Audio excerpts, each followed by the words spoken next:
In a previous episode, we mentioned debt breaks. What are they, and how can they help improve the fiscal health of spendthrift Western countries? These are constitutional rules that prevent governments from borrowing more than a certain amount of money, often based on a percentage of GDP. Canada is obviously in desperate need of a debt break for federal, provincial, and municipal governments. If Canada had passed legislation implementing a debt break in 2024 as they have in Germany, the Canadian deficit in 2025 would not have been allowed to go over an amount of $8 billion instead of the profligate $90 billion spend projected by the Carney government. Debt breaks work and have been adopted by numerous countries.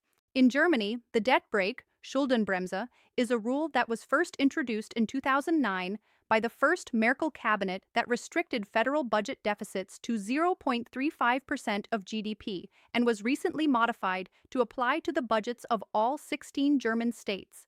The rule forces balanced budgets on all governments but allows for exceptions during emergencies or economic downturns. Germany's government debt, covering federal, state, and local levels, reached approximately 2.6 trillion euros or 2.7 trillion US dollars in 2025. The debt to GDP ratio was around 62% for the same period, with rising borrowing needs to fund economic stimulus and defense. Germany has one of the lowest debt ratios among G7 nations. In Switzerland, the debt break is a constitutional mechanism introduced in 2003, approved by 85% of voters, requiring the federal government to balance their budget. It caps expenditures based on expected revenue and only allows deficits during recessions. The Swiss federal debt stood at roughly 140 billion Swiss francs, or 180 billion US dollars at the end of 2025.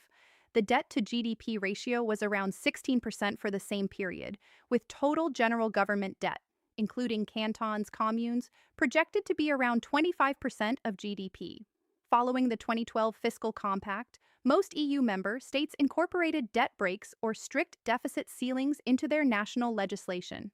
Sweden utilizes strict fiscal rules, including caps on expenditure and a surplus target over the business cycle. Finland will implement a parliamentary debt break starting in 2027 to manage its public finances. Chile has utilized budgetary restraints in the past. Various forms of debt limits as a percentage of GDP exist in countries like Poland, Kenya, Malaysia, Namibia, and Pakistan.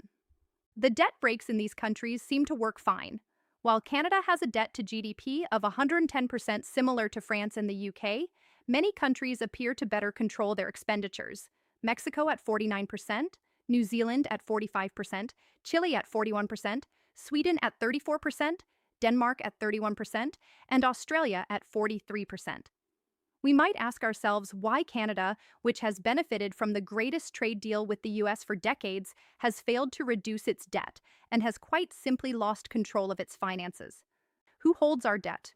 It appears that 65% of Canada's federal debt is owned by domestic investors, including the Bank of Canada, insurance companies, pension funds, and provincial municipal governments. This means that if Canada becomes insolvent, insurance companies, pension funds, and provincial municipal governments can all expect a Greek-style haircut when the IMF steps in to manage our economy. In Greece in 2012, the haircut was 53.5% on Greek bonds, wiping out $100 billion of debt. Pension funds in Greece lost 50% of their value with the haircut. The other 35% of Canadian debt is held by foreign, non-resident investors. International investors have played a significant role in recent years, having increased their holdings to support our federal borrowing needs.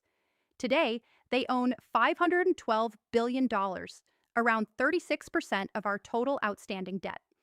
In the next few years, we can expect our debt to come under increasing pressure from international investors who could lose interest in financing our bond market. It could happen very suddenly after a market correction in the US stock market or a collapse of the US bond market. How has Canada become a country of profligate spenders, so unlike our Australian and New Zealand cousins? Don't we have any memory of the past? We went through the Great Depression in the 1930s. Our grandparents called it the Dirty 30s.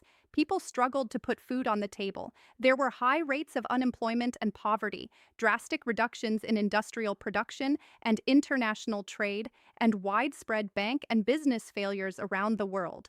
Today, We are staring down the barrel of a huge financial disaster for our pensioners, public servants, the young and the old.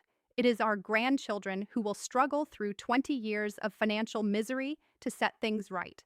It is time for governments to clean up their act. We need a debt break or a plan to impose some kind of sanity on our overspending. If you are worried about debt and government overspending, check out our upcoming episodes. Insolvent in 5 is produced by Cinegraphica Media.